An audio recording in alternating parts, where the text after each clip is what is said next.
আগামী অক্টোবরে ঢাকায় পূর্ব নির্ধারিত আঞ্চলিক সম্মেলনের ভেন্যু বদলে দিয়েছে বিশ্ব স্বাস্থ্য সংস্থা WHO।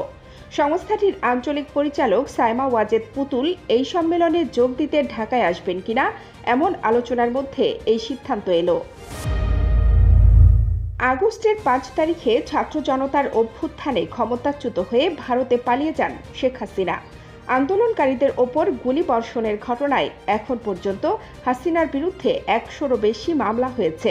গণহত্যার দায়ে হাসিনার বিরুদ্ধে তদন্ত হচ্ছে আন্তর্জাতিক অপরাধ আদালতে।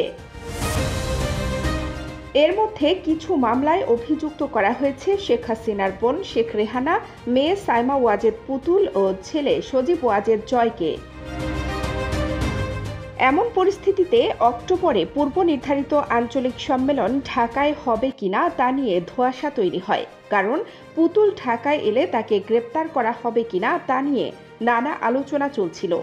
আবার পুতুল তার মায়ের জন্য জনতার রোষানলে পড়বে কিনা তাও তাকে ভাবিয়ে থাকতে পারে।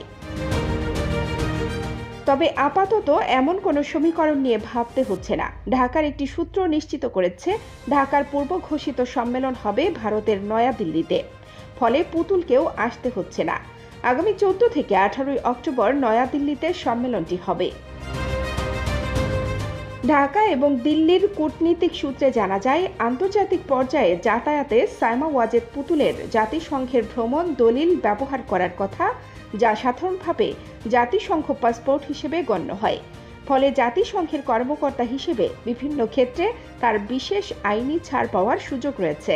তবে অনেক ক্ষেত্রে সংশ্লিষ্ট কর্মকর্তা কূটনৈতিক ছাড় নাও পেতে পারেন। আন্তর্জাতিক পরিসরে এই আইনের দৃষ্টিভঙ্গি বিভিন্ন রকম হতে পারে।